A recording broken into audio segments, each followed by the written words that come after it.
அனைவருக்கும் வணக்கம். நம்மளுடைய மாடர்ன் சர்வேயின் தமிழ் யூடியூப் சேனலில் தமிழ்நாடு அரசாங்கம் மூலமாக வெளிவரக்கூடிய பல்வேறு முக்கியமான அறிவிப்புகள் தொடர்ந்து நம்ம அப்லோட் பண்ணிட்டே இருக்கோம். அதில் பார்த்திங்கன்னா இன்றைக்கி காலையில் மிகப்பெரிய பேசுபொருளாக்கப்பட்டது இந்த MAWS மூலமாக வெளியான ஒரு குற்றச்சாட்டு தான். அதை நம்ம பற்றி வீடியோ போட்டிருக்கோம். அப்போ நம்ம அந்த வீடியோவில் சொல்லியிருக்கோம், என்ன சொன்னோம்னா, இது இந்த சம்மந்தமாக தமிழ்நாடு அரசாங்கம் ஒரு அறிவிப்பு வெளியிடுவாங்க. சிஎம் அவங்களும் அது அவங்க எந்த மாதிரி இதை ஹேண்டில் பண்ணுறாங்க அப்படின்னு கூடிய சீக்கிரமே அவங்களே வெளியிடுவாங்க அப்படின்னு இன்ஃபார்ம் பண்ணியிருந்தோம். ஸோ அவங்களே பார்த்திங்கன்னா இப்போ அறிவிப்பு வெளியிட்டிருக்காங்க. அதில் பார்த்தீங்க அப்படின்னா அவங்க போட்டிருக்காங்க, இந்த அறிவிப்பு யார் வெளியிட்டது அப்படின்னா, இந்த நகராட்சி நிர்வாகத்துறையின் மூலம் நிரப்பப்பட்ட டைரக்ட் அப்பாயின்மெண்ட் அது சம்மந்தமாக மாண்புமிகு நகராட்சி நிர்வாகத்துறையினுடைய அமைச்சர் திரு KN நேரு ஐயா அவங்களுடைய அறிக்கை. அது என்ன பார்த்தீங்க அப்படின்னா, 2011லிருந்து 2021ஆம் ஆண்டு முறையில் 10 ஆண்டு அதிமுக ஆட்சி காலத்தில் நிறைய போஸ்ட்டு ஃபில்லப் பண்ணாமல் வேக்கன்சியாகவே இருந்துச்சு. அதனால மக்களுடைய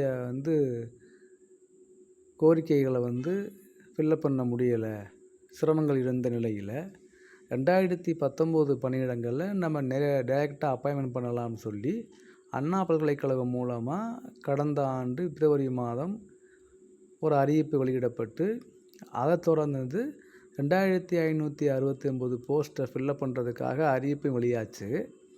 அதில் பார்த்திங்கன்னா எந்த ஒளிமறைவும் இல்லாமல்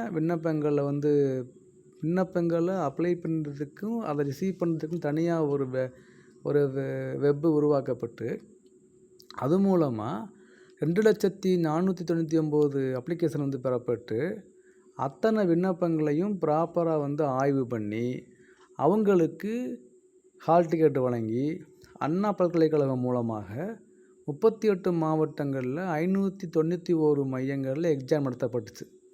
இந்த தேர்வு அனைத்தும் நம்மளுடைய அண்ணா பல்கலைக்கழகம் மூலமாக மதிப்பீடு செய்யப்பட்டு ரிசல்ட்டும் கடந்த ஆண்டு 20/9 அன்னைக்கு வெளியிடப்பட்டுச்சு.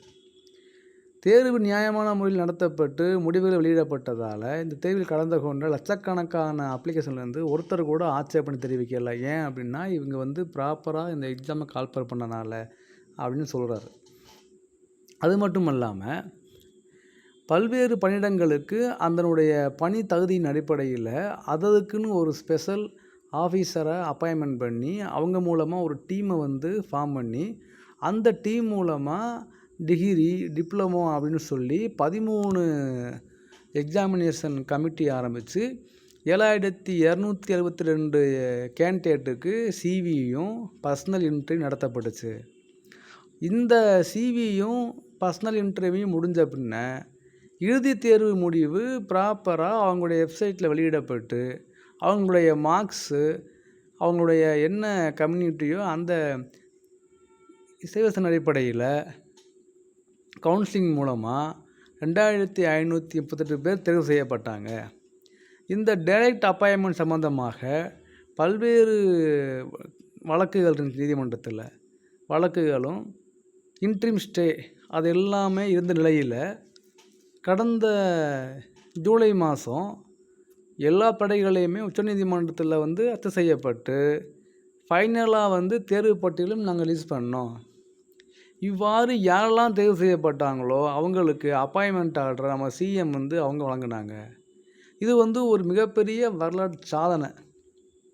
நகராட்சி நிர்வாகத்துறையில் இது களங்கம் கற்பிக்கும் வகையில் அமலாக்கத்துறை மூலமாக ஒன்றிய அரசு இத்தகைய அரசியல் நடவடிக்கையை மேற்கொண்டுள்ளது. இத்தேர்வுகளை முன்னின்று மிகச் சிறப்பாக நடத்திய அண்ணா பல்கலைக்கழகமானது உலகின் தலைசிறந்த சுயாட்சி பல்கலைக்கழகங்களில் ஒன்று என்பதையும், இந்த அண்ணா பல்கலைக்கழகம் டைரக்டாவோ அல்லது இன்டைரக்டாவோ MAWS கட்டுப்பாட்டுக்கு உட்பட்டது அல்ல என்பதையும் எல்லாருக்கும் தெரியும். இங்கே இப்போ மட்டும் இல்லை, முந்தைய ஆட்சி காலத்திலும், அதாவது 2012, 13, 14, 15 மற்றும் 17 ஆகிய ஆண்டுகளிலையும் பல்வேறு பதவிகளுக்கு இதே அண்ணா பல்கலைக்கழகம் மூலமாக தான் தேர்வு நடத்தப்பட்டு போஸ்ட்டு ஃபில்லப் பண்ணப்பட்டது என்பதையும் இங்கே சுட்டிக்காட்ட கடமைப்பட்டுள்ளேன்னு நேரு சொல்கிறாரு.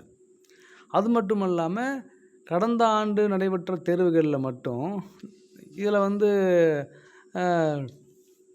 இந்த இங்கே ஒர்க் பண்ணுற அஃபீஷியல்ஸே வந்து உள்ளே குறுக்கிட்டு தவறு நடந்தது என்று கூறுவது நகைப்புக்குரியது அப்படிங்கிறாரு.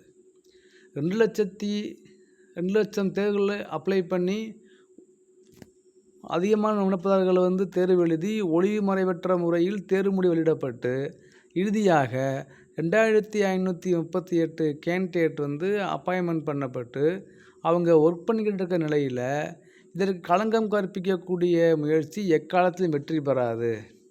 அரசியல் நோக்கத்தோடு மேற்கொள்ளப்படும் இதுபோன்ற நடவடிக்கைகளை வன்மையாக கண்டிப்பதோடு அவற்றை முறியடிக்கவும் தேவையான அனைத்து நடவடிக்கைகளையும் இந்த டிபார்ட்மெண்ட்டு மேற்கொள்ளும் அப்படின்னு சொல்லி முடிக்கிறாரு திரு KN நேரு ஐயா அவங்க.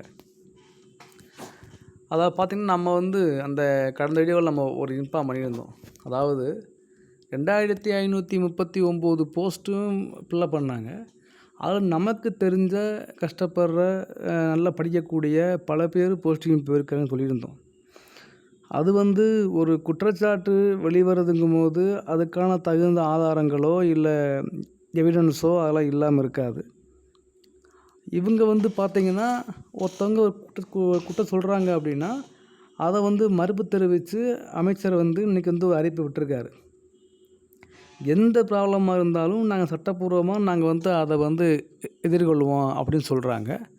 அதனால் வந்து பார்த்திங்க அப்படின்னா தேர்வு செய்யப்பட்ட யாருக்கும் யாரும் பயப்படவோ இல்லை வந்து ஃபீல் பண்ணவோ தேவையில்லை அப்படிங்கிறது தான் இங்கே ஒரு இது. ஐயோ கேஸ் போட்டாங்களே, இந்த மாதிரி சொல்கிறாங்களே, நான் இப்போ தான் ஜாயின் பண்ணியிருக்கோமே, நமக்கு தான் பாதிப்பு வருமா, இல்லை திரும்ப எக்ஸாம் வைப்பாங்களா, இல்லை திரும்ப இதெல்லாம் கேன்சல் பண்ணுவாங்களா அப்படின்னு யாரும் பயப்படவோ தேவையில்லை. ஏன்னா கவர்மெண்ட் வந்து தெளிவாக இருக்காங்க. நாங்கள் எங்கள் மேலே எந்த எதிர்ப்பு வந்தாலும் நாங்கள் அதை வந்து அதாவது சட்டத்துக்கு முறைவாக என்ன பண்ணுவோம் நாங்கள் பண்ணுவோம் அப்படின்னு சொல்லிட்டாங்க. ஸோ அதனால் இதில் வந்து ஃபீல் பண்ணவோ பயப்படவோ தேவையில்லைங்கிறது தான் உண்மை. ஸோ MAWS மூலமாக தேர்வு செய்யப்பட்டு பயிற்சி முடித்து இப்போ பணி செய்து கொண்டிருக்கக்கூடிய யாருமே இதில் பயப்பட தேவையில்லை. அவங்களுக்கு சட்டப்பூர்வமாக என்ன பண்ணணுமோ அந்த நடவடிக்கையை நாங்கள் மேற்கொள்வோம் அப்படின்னு தான் திரு KN நேரு ஐயா வந்து சொல்கிறாங்க. அதாவது இது இனி வருங்காலங்களில் இது எந்த மாதிரி வந்து பேசு பொருளாகுது, அடுத்து என்ன செய்ய போகிறாங்க அப்படின்னு அப்படி விட போகிறாங்க. நமக்கு என்ன அப்படின்னா இந்த ரிசர்வ் லிஸ்ட்டை ஃபில்லப் பண்ணால் நல்லாயிருக்கும், அதான் நம்மளுடைய ஒரு ஆசை. வெயிட் பண்ணிகிட்ருக்காங்க. அதையும் கூடிய சீக்கிரம் ஃபில்லப் பண்ணிட்டாங்கன்னா நல்லாயிருக்கும். அதை காலதாமதம் இல்லாமல் ஃபில்லப் பண்ணாங்கன்னா அது ஒரு யூஸ்ஃபுல்லாக இருக்கும். எல்லாருக்குமே வந்து ஒரு இதாக இருக்கும். அதை ஃபில்லப் பண்ணணும். அதான் நம்மளுடைய ஒரு வேண்டுகோள். இந்த ED விஷயத்தில் அவங்க வந்து அதில் இன்வால்வ் ஆகி மேற்கொண்டு அதை காலதாமதமாக்காமல் கூடிய விரைவில் அந்த ரிசர்வ் லிஸ்ட்டை வெளியிட்டு அவங்களுக்கு கவுன்சிலிங் வச்சு அவங்க போஸ்டிங்கை ஃபில்லப் பண்ணி எடுத்தால் நல்லா இருக்குங்கிறது தான் நம்ம மட்டும் இல்லை, நம்ம சேனலை ஃபாலோ பண்ணுறவங்களுடைய எண்ணமும் அதுதான். ஏன்னா 3 மாதம் ஆகிப்போச்சு. அதனால் வந்து போனது போகட்டும் பரவாயில்ல, அடுத்ததாகவும் நம்ம வந்து ஒரு போஸ்டிங்கை ஃபில்லப் பண்ணி அது மூலமாக பல பேருக்கு வந்து நம்ம வந்து ஒரு வாய்ப்பு வழங்கலாம். அதை வந்து இவங்க தான் ஃபாலோ பண்ணணும். ஸோ இவங்க அதை காசு பண்ணாங்கன்னா நல்லா இருக்குங்க தான் நம்மளுடைய இது. வெயிட் பண்ணி பார்ப்போம். இப்போ நான் வந்து பார்க்குறது EDயினுடைய இந்த நியூஸில் பல்வேறு நியூஸில் வெளியாகிடுச்சு இந்த மேட்ரு. அப்புறம் பல்வேறு கட்சி தலைவர்கள் வந்து அவங்களும் இந்த மேட்டரை வந்து பெருசாக பேசுபொருளாக்கும் போது கவர்மெண்ட் வந்து ஒரு அறிக்கை வெளியிட்டு இதை என்ன பண்ணுறாங்க, இப்போதைக்கு அதை எதுக்கும் அதுக்கு சம்மந்தமில்லை அப்படின்னு ஸ்டாப் பண்ணுறாங்க. ஆனால் இது இப்படியே அடங்குதா இல்லை இது வந்து திரும்ப பெரிய மேட்டரை இஷ்யூவாதாங்கிறது நம்ம போக தான் தெரியும். ஆனால் இப்போதைக்கு நம்ம வந்து சட்டப்பூர்வமாக நாங்கள் வந்து இதை வந்து நாங்கள் ஸ்பேஸ் பண்ணுவோம் அப்படின்னு சொல்லிட்டாங்க. ஸோ நான் வெயிட் பண்ணி பார்ப்பேன் என்ன பண்ணுறாங்கன்னு. தேங்க்யூ.